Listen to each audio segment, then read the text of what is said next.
Mateus capítulo 9, versículo 20 até o 22. Diz assim: uma mulher que padecia de uma hemorragia por 12 anos, chegou por trás dele e o tocou na borda de seu manto, porque dizia a si mesmo: se eu apenas tocar no seu manto, serei. Jesus, voltando-se, a viu e disse: tenha coragem, filha, a sua fé curou você. Naquele momento, a mulher foi curada. Pai, em nome de Jesus, nós queremos dar ao Senhor toda a honra, toda a glória, todo o louvor e toda a adoração. E pedimos que nessa noite o Senhor fale aos nossos corações, Senhor, como o Senhor tem falado. E que nós possamos ser instruídos pelo Teu Espírito, para que possamos manifestar a nossa fé no Senhor de maneira eficaz. E possamos desfrutar de tudo aquilo que o Senhor conquistou para a Tua igreja na cruz. Pai, em nome de Jesus, que nós possamos sair daqui nessa noite mais crentes do que entramos, para a glória do Teu santo e bendito nome. Aqueles que creem, digam amém. Glória a Deus. Valeu, Dedé, obrigado.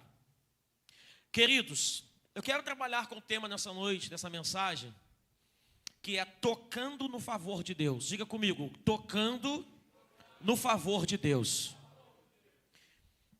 Nós, ao lermos esse texto, é um texto muito clássico, muito conhecido da história cristã. Todo pregador que se preze um dia já pregou essa mensagem pelo menos umas 100 vezes, né?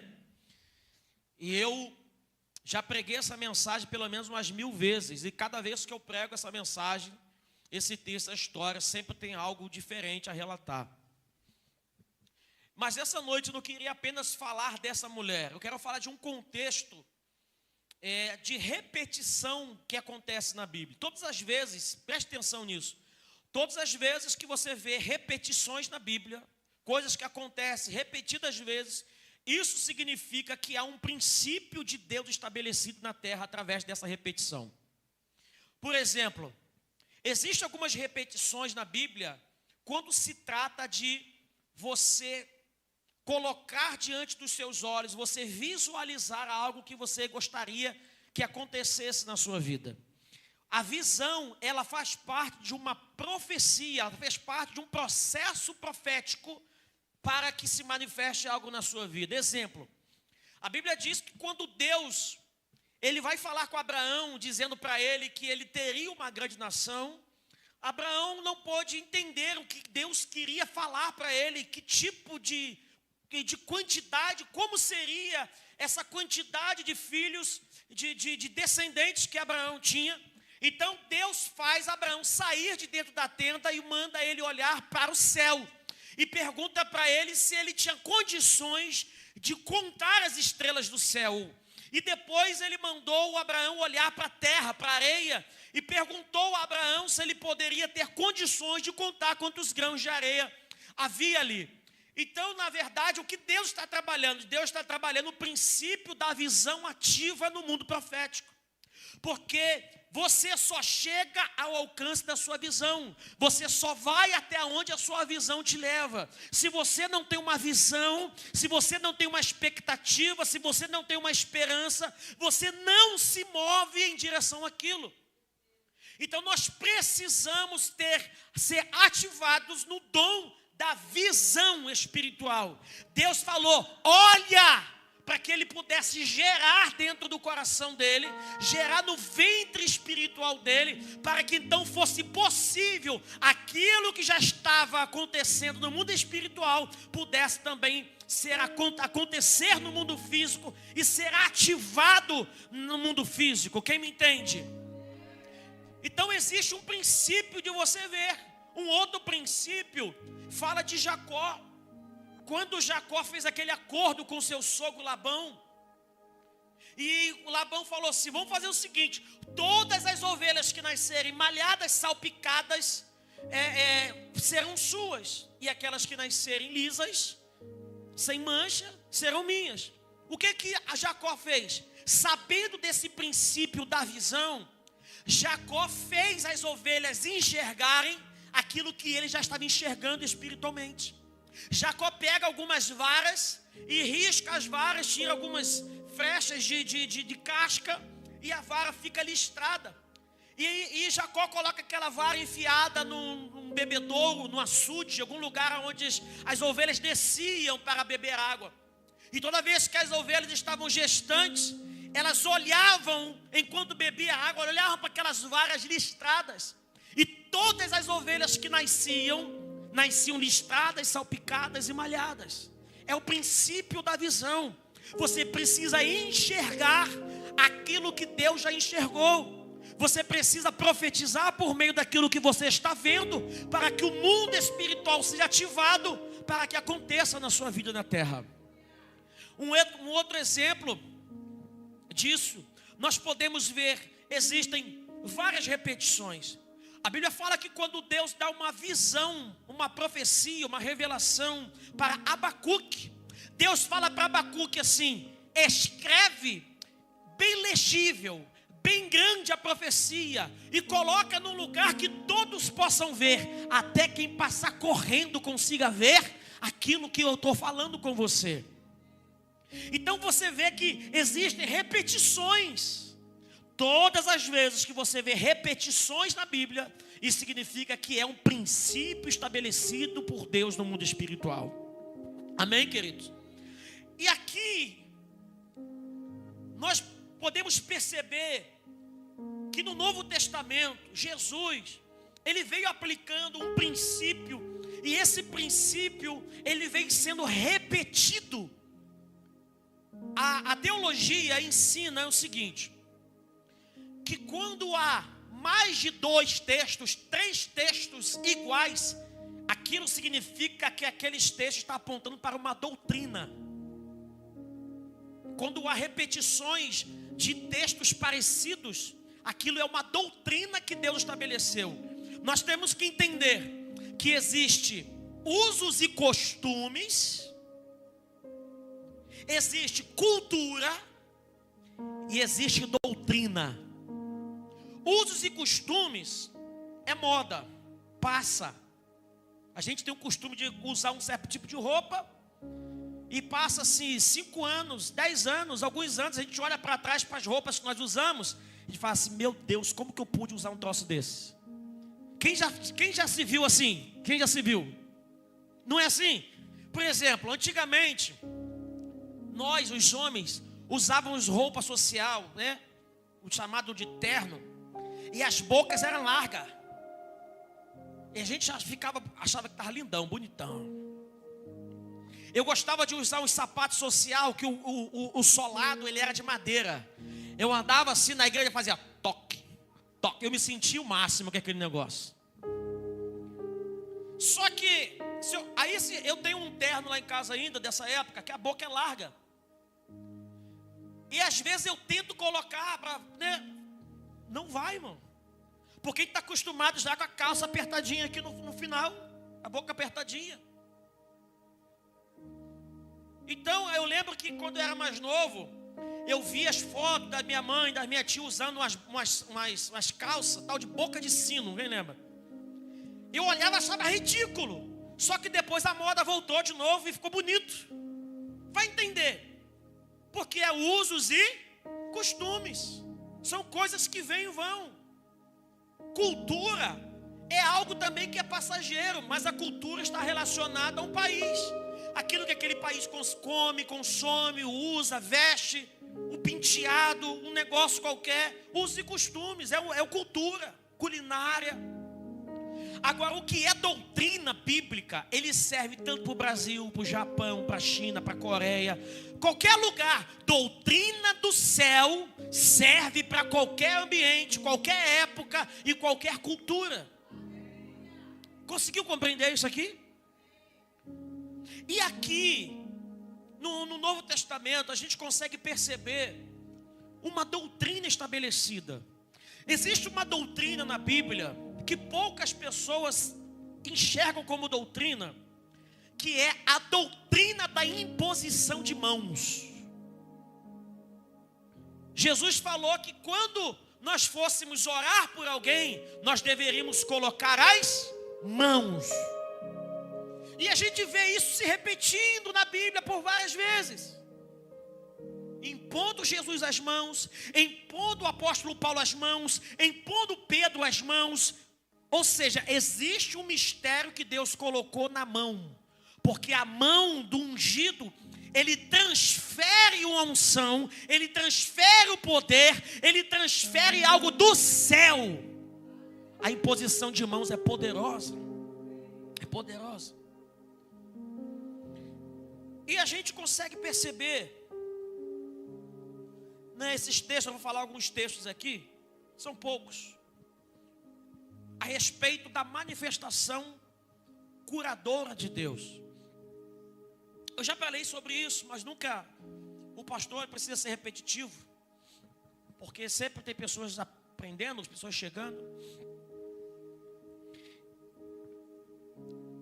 Existem pessoas que eles se permitem, mesmo enfrentando dificuldades, principalmente na saúde, financeira, familiar, seja lá onde for, elas se recolhem dentro do seu eu, da sua timidez, ou da sua crença errada, e elas acabam como não se desfrutando daquilo que Deus preparou para a sua igreja.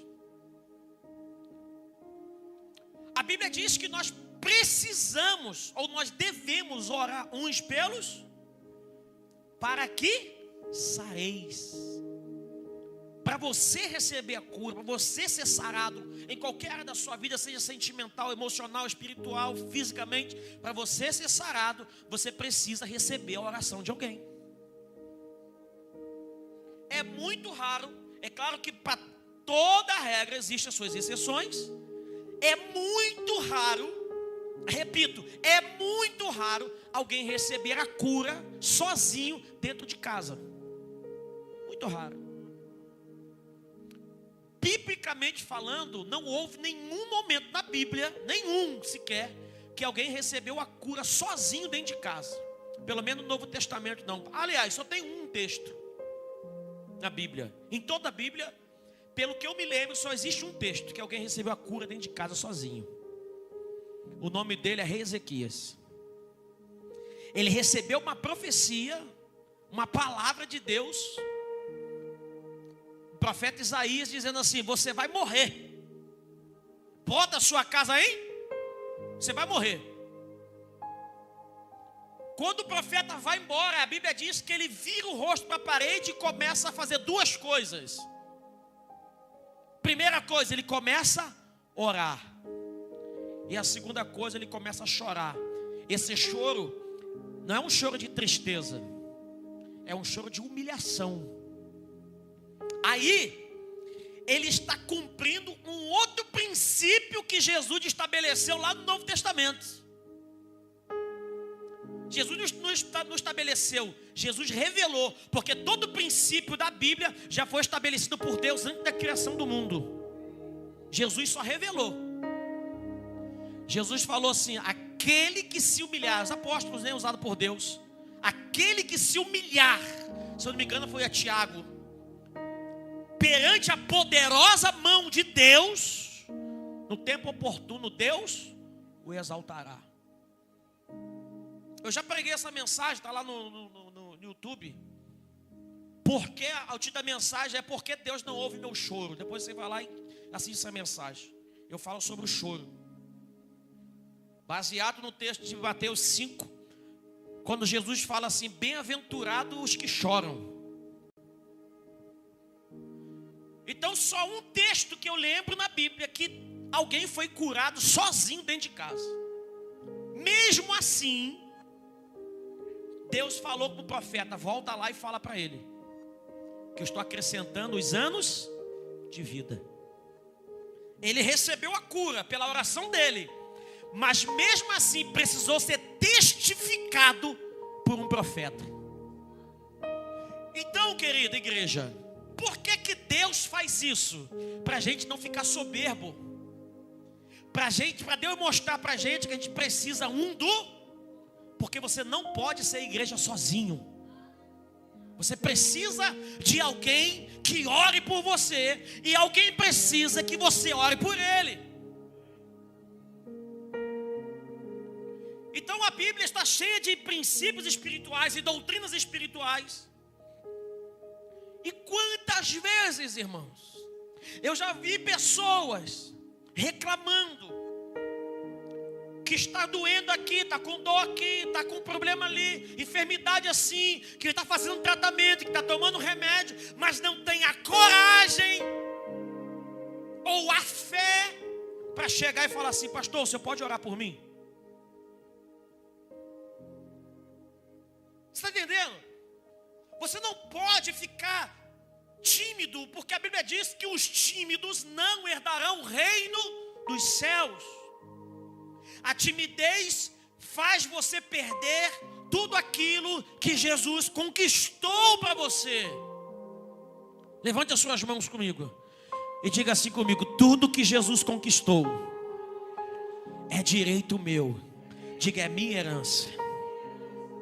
Agora, para você tomar posse disso, você precisa ter uma fé ativa, uma fé viva, e quem sabe até dizer uma fé agressiva. Tem um texto, procura para mim aí, por gentileza, que Jesus fala assim, eu acho que é João, que Jesus fala assim: desde os dias de João até agora o reino de Deus é tomado por força. Acha para mim aí esse texto. Tem uma tradução que diz assim: e só os violentos se apoderam dele. O reino de Deus é tomado diga, a força. Olha lá, obrigado. Mateus o quê? 11, 12. Desde os dias de João Batista até quando? Até quando? É até ontem? É até 2000 anos atrás? É até... O reino dos céus foi submetido olha só, olha essa versão. O reino de Deus foi submetido à violência, e as pessoas violentas o invadem. Em algumas traduções diz que o possui, o recebe. Isso quer dizer que a sua fé tem que ser uma fé agressiva, não pode ser uma fé passiva. Não pode ser uma fé que espera o que Deus, seja o que Deus quiser. Não. É uma fé agressiva, uma fé violenta. É uma fé que vai em busca daquilo que você deseja. Veja que esse texto em que nós lemos foi exatamente isso que aconteceu. Essa mulher, que a Bíblia não relata o nome dela, a Bíblia também não diz que ela era uma discípula. A Bíblia não diz que ela era uma discípula. A Bíblia diz que ela ouviu falar de Jesus. Ela ouviu falar. E quando Jesus passava ali onde ela morava, onde ela estava residindo, ela começou a fazer uma declaração, que é outro princípio de fé. Você precisa declarar. Você não pode apenas ficar meditando, pensando. Você precisa abrir a boca. Porque a palavra é que ativa o mundo espiritual. A Bíblia disse Deus, haja e houve. Só houve luz porque Deus disse. Aí João vai falar no capítulo 1, dizendo que no princípio ele era o Verbo. Verbo tem que ser falado, irmão. É o sopro. Você tem que verbalizar. Você tem que declarar. Você tem que falar. Porque quando você fala, Deus ouve e o diabo ouve. Amém? Você precisa falar. A fé é ativada pela fala. A fé é ativada por aquilo que você declara. Existe até algumas pessoas, filósofos dizem que nós somos reféns daquilo que nós falamos. Você não é refém dos seus pensamentos, mas você é refém daquilo que você fala. Você precisa verbalizar. E a Bíblia diz que essa mulher dizia consigo mesmo: se eu apenas tocar na orla do seu manto, eu serei curada. Veja que ela não ficou esperando dentro de casa o Espírito Santo revelar a Jesus que existia uma mulher sofrendo 12 anos. Ela não ficou passiva dentro de casa, esperando, até porque ela já estava esperando 12 anos para ser curada. Mesmo esperando para ser curada, ela não era uma pessoa passiva, pastora, porque a Bíblia diz que ela ia aos médicos, ela se cuidava, ela se tratava, ela gastou todos os seus recursos financeiros para tentar se curar. Ou seja, ela não era uma pessoa passiva. Se Deus quiser, vai acontecer. Não. Ela falou assim: eu vou fazer tudo que está ao meu alcance. Tudo que tiver ao meu alcance, eu vou fazer. Nem que eu tenha que gastar os meus recursos, as minhas forças, as minhas energias, mas eu vou fazer o que tiver ao meu alcance. E os médicos não conseguiram curar ela. Mas ela ouviu falar de Jesus. Você tem ouvido falar de Jesus? E Jesus passou no endereço dela. E ela disse assim: essa é a minha oportunidade. Eu vou lá, vou tocar e vou ser. Ela determinou, ela declarou. E ela foi lá e tocou em Jesus. E Jesus, a Bíblia diz que Jesus parou e fez aquela pergunta que todo mundo já sabe, porque ele sentiu que saiu dele virtude, poder para curar. Nós não podemos ser passivos, não podemos esperar. É claro que existem momentos num culto, numa igreja, numa rua, dentro de casa, numa célula, seja lá onde for, que Deus revela. Deus faz a gente sentir que alguém está precisando de receber algo de Deus.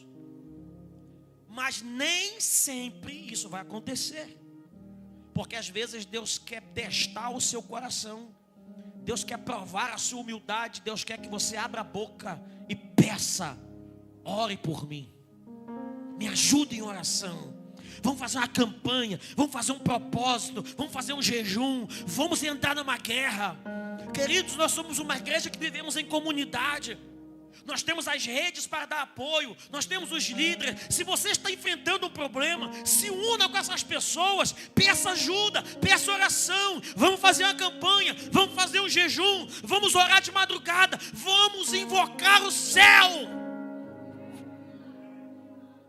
Vamos invocar o céu.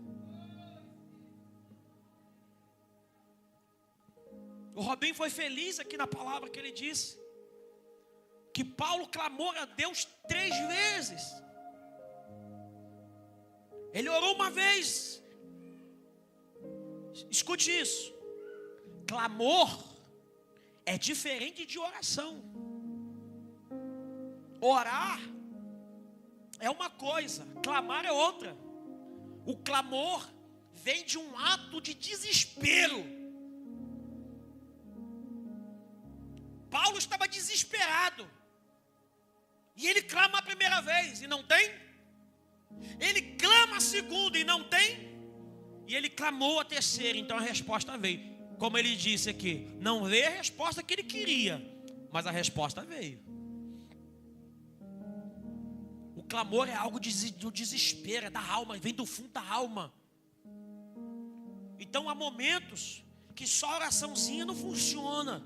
Só a oraçãozinha no pé da cama não funciona. Você tem que ir para o clamor, você tem que ir para a humilhação, você tem que ir para o jejum, você tem que ir para a guerra.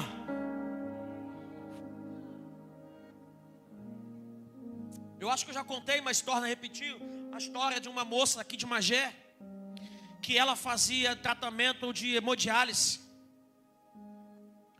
Uma senhora cuja família é católica, ela católica praticante, aquela católica de berço. Os filhos católicos de berço, praticantes. E um dia, ela estava revoltada com aquela enfermidade que estava no corpo dela. E ela começou a assistir um programa de televisão. e viu lá milagres acontecendo, gente sendo curado, paralítico andando.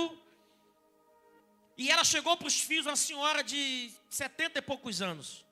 E ela chegou para os filhos e falou assim: eu quero que vocês me levem em São Paulo.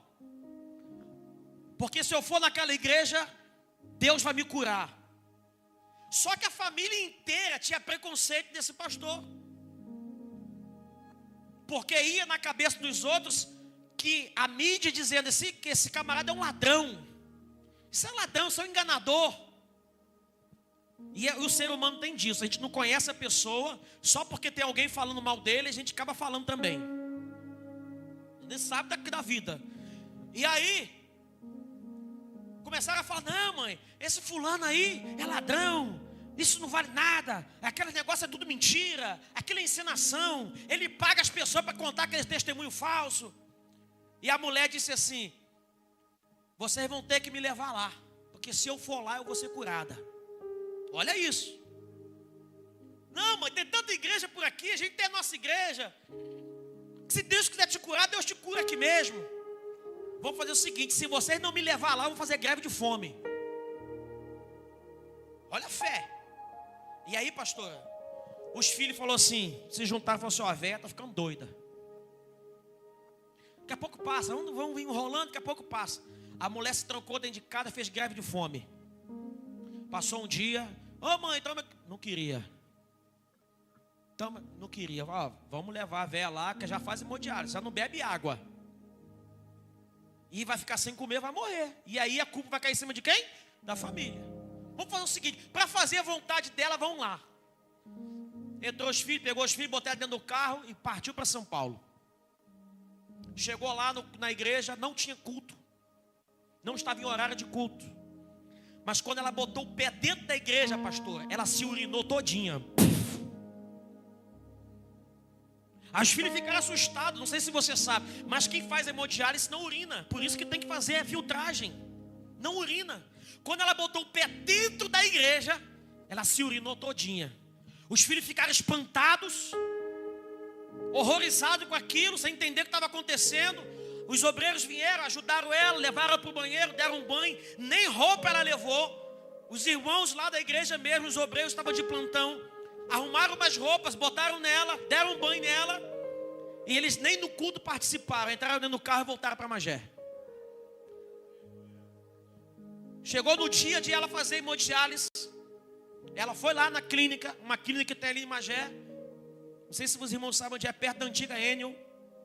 Chegou lá. Eu sei disso porque um amigo meu me contou essa história, o pastor Natalino, lembra? O pastor Natalino? Ele me contou essa história, que essa moça era uma amiga dele. E ele disse, ela foi fazer o exame normal, chegou lá para consulta, para um tal do hemodiálise. Ela falou assim: doutor, tem uma notícia para te dar. O que foi? Eu estou urinando. O médico: você não pode estar urinando, você está doida? Não existe. Eu estou urinando, doutor, normalmente. Estou bebendo água, normalmente. Não, não pode. Vamos fazer o seguinte, vamos fazer um exame. Quando foi fazer o exame, irmão, tinha 2 rins costurados dentro dela. E aí o médico falou assim: quem foi que fez esse transplante? Quem foi o médico? Esse camarada é bom, eu quero conhecer ele. Porque a cirurgia está perfeita, não tem um tipo de problema, perfeita, perfeita. Inclusive ele disse assim: eu nunca vi uma cirurgia tão perfeita quanto essa. E ela falou assim, ela contou a história, que tinha ido na tal igreja e Deus tinha dado 2 rins para ela, transplantado. Por que Deus deixou aquela linha ali, irmão, para mostrar que era um transplante? Porque Deus queria tirar o glória a Deus da boca do médico também. Veja o princípio de você buscar o que você precisa. Você não precisa ficar passivo. Eu estou assim, vou morrer assim, é assim mesmo, é para todo mundo. Não, existe um princípio do céu. Deus quer fazer milagres, Deus quer te curar, Deus quer te abençoar. Você só precisa ativar isso no mundo espiritual. E essa mulher foi curada, a mulher do fluxo de sangue, imediatamente. Um outro princípio, coloca para mim, por gentileza, Marcos 10:46. Por favor.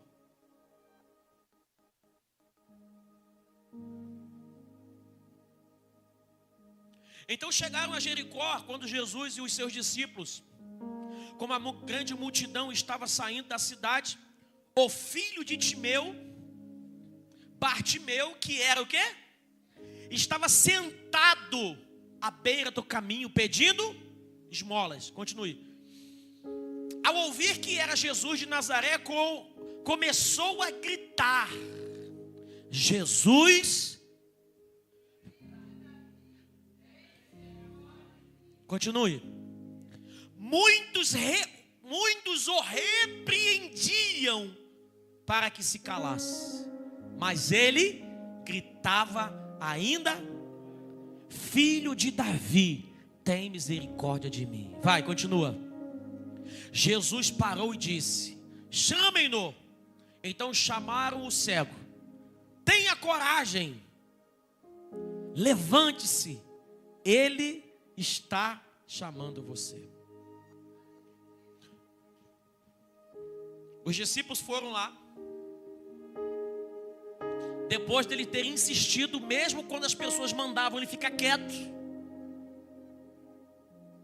E quando os discípulos chegaram perto dele, depois de receber a ordem de Jesus, os discípulos encorajaram ele. Falou assim: você precisa ter coragem. Isso é o que falta na vida de muita gente. Ter coragem. Coragem de pedir ajuda. Coragem de receber uma oração. Coragem de, mesmo sem você estar com muita fé, você crer na palavra. Porque para você receber algo de Deus, as pessoas acham que precisa ter muita fé. Não. Você não precisa ter muita fé. Você só precisa crer naquilo que está escrito. Jesus disse: se tiverdes fé como um grão. Você não precisa ter uma grande fé. Você só precisa crer no que está escrito. Você precisa ser crente. Diga comigo assim: é melhor crer do que ser incrédulo. Sabe, pastor, eu prefiro crer em tudo do que não crer em nada. Eu creio em tudo, irmãos, até que me prove o contrário. Se alguém falar assim: rapaz, tem um camarada ali orando e caindo gelo, eu vou crer. Rapaz, se o fulano lá orou e transformou água em vinho, eu prefiro crer. Rapaz, o camarada lá, pastor, a missionária, fulano de tal orou e um homem sem perna nasceu perna, eu prefiro crer. Porque é melhor crer do que ser. Você está entendendo? Porque as pessoas, na grande maioria, ela já é cética. E não sei não, hein? Isso aí está me cheirando falcatrua. Ela já pensa no pior. Eu prefiro pensar no melhor.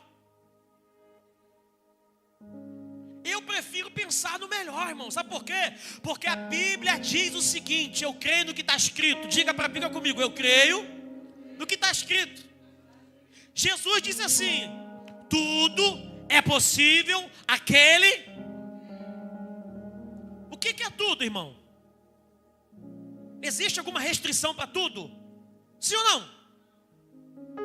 Se Jesus disse que tudo é possível, então tudo é possível. Agora, quando é que eu vejo essa possibilidade? Quando a minha fé está ativa naquilo que ele disse. Então eu não preciso ter uma grande fé, ser um homem de muita fé, ser uma mulher de muita fé. Eu só preciso crer naquilo que está escrito. Se Jesus falou, está falado. E a Bíblia diz que nesse contexto, esse homem começa a gritar porque ele tinha um desejo. Qual era o desejo dele? Ver. E quando ele chega perto de Jesus, irmãos, isso aqui parece até brincadeira. O homem está cego, mendigando, maltratado, repreendido pela multidão. Jesus chama ele e pergunta: o que você quer? Não parece uma brincadeira, irmãos? Sinceramente. Não parece uma brincadeira? Um homem cego, moribundo, abandonado, mendigando. Jesus chega e pergunta. Parece até que Jesus tinha um bom humor, né? O que você quer que eu faça por você? De nada disso, irmão. O que Jesus queria era ativar o princípio da fala. Jesus estava tirando dele o princípio da fala, o princípio que toca o mundo espiritual e traz a realização para o mundo físico. O que você quer? Eu quero ver. Jesus vira para ele: veja, a tua fé te curou.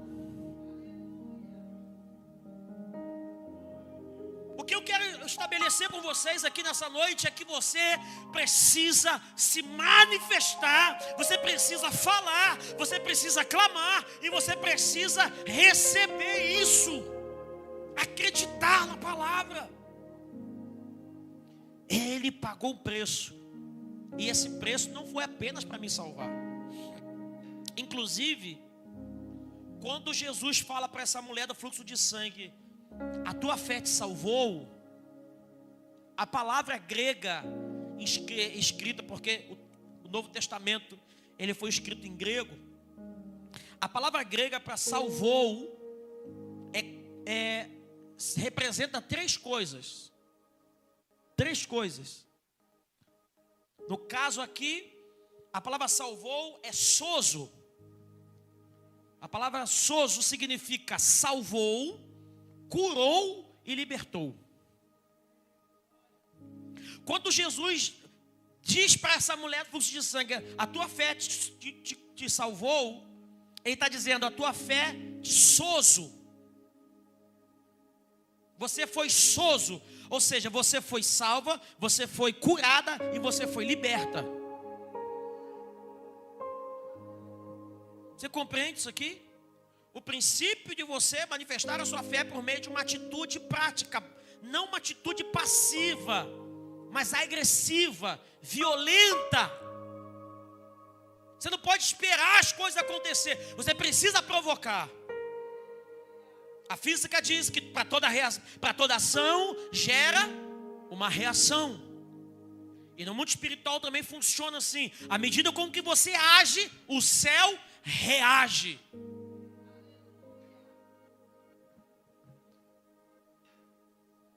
Nós encontramos também no livro de Atos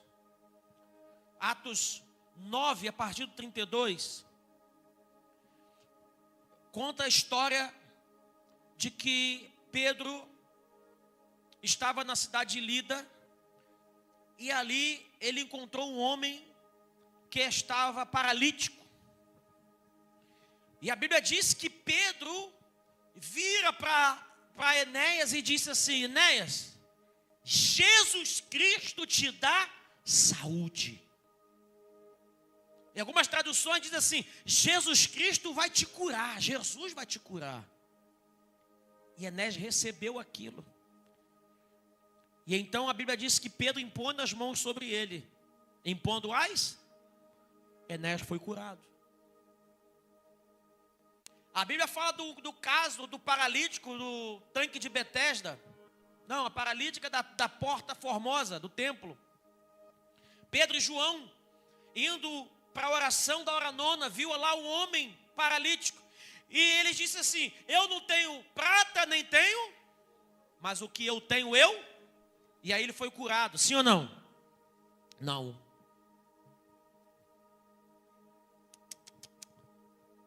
Enquanto havia apenas o discurso, não aconteceu? Só aconteceu quando Pedro faz o quê? Estende. Você precisa do toque da mão, irmãos. Enquanto estende as mãos, quando Pedro estendeu as mãos, a Bíblia diz que o homem deu um salto e se viu curado. Então você precisa manifestar, você precisa falar, você precisa buscar, você precisa crer. Eu estou falando sobre coisas relacionadas à cura, mas esse princípio é para tudo na vida. Você quer um novo emprego? Fale, determina, põe as mãos, estenda as mãos, vai na porta da empresa que você quer, levanta a mão, dá uma de doido, deixa os outros falar, tenha coragem, deixa os outros falar. Quer abrir um novo negócio? Quer abrir qualquer coisa que seja, quer aumentar os seus negócios? Vai lá onde que você quer, começa a visualizar, faz um rascunho, faz um desenho, apresenta para o céu. Senhor, eu quero esse espaço aqui para mim, que eu vou montar isso, vou arrebentar, vou crescer, vou prosperar, vou empregar pessoas vão prosperar junto comigo. Coloca a mão, profetiza e declare. Agora tu fica nessa, se Deus quiser, 2025 vai ser melhor. Que Deus quiser, Deus quer, irmão. Deus quer. Agora basta saber, você está disposto a fazer o que tem que ser feito? Sim ou não? Vai lá, vai em frente. Deus é contigo. Você pode dizer isso? Deus é comigo. Repete, Deus é comigo.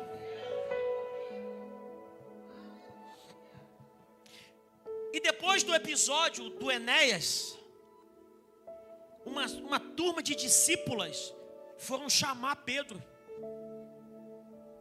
porque a sua amiga, chamada Dorcas, havia morrido. Uma discípula guerreira, trabalhadora, ajudadora da obra de Deus. Ela fazia costura, fazia roupas com linha, com a mão, manual, para ajudar os discípulos, ajudar a igreja. E essa mulher morre. E as discípulas, amigas de Dorcas, ficaram muito sentidas. E elas falaram assim: vamos fazer o seguinte, nós ficamos sabendo que o Pedro, aquele que é ungido de Deus, está numa cidade aqui perto, na Lida. E essas mulheres estavam em Jope. Vamos lá, manda chamar Pedro, porque eu sei que se Pedro meter a mão, colocar a mão nela, abençoar ela vai voltar à vida. Irmãos,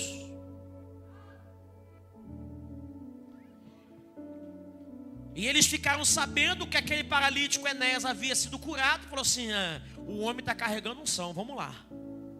Chegaram lá: Pedro, aconteceu isso, a mulher assim, mulher dedicada, trabalhadora, discípula fiel, morreu. A fé daquelas mulheres era tão grande que não levaram a mulher para a sepultura não, botaram ela deitada na cama dela. E Pedro chegou lá, colocou as mãos e falou: mulher, levanta. Levanta. O que ativou a cura? Duas coisas: a fé das amigas e a imposição de mão de Pedro. Lembra do paralítico de Cafarnaum? O que ativou a cura daquele homem? O bispo Davi falou sobre ele aqui esses dias. O que ativou a cura? A fé dos amigos e a palavra de Jesus. Os amigos tinham mais fé do que ele. Vamos lá, rapaz, vamos lá. Eu já vi Jesus curar um monte de gente, você vai ser o próximo. Vamos embora. Porque a Bíblia fala assim, quando Jesus declara assim, pastora: e vendo-lhes a fé. Jesus estava vendo a fé de quem? Do paralítico? Vendo-lhes no plural. Se fosse do paralítico, Jesus falaria: e vendo-lhe, vendo-lhes. Por isso que é bom a gente ter amigo espiritual, amigo que crê na palavra, amigo que sabe que aquilo que Jesus disse vai acontecer. Você precisa se cercar de pessoas assim. E quando a sua fé estiver derrubada, esses amigos te carregam, faz uma maca, carrega você, traz para o ambiente profético, traz para o ambiente de cura, traz para o ambiente de cura, porque sabe que neste ambiente, aonde Jesus está, milagres acontecem de maneira fácil.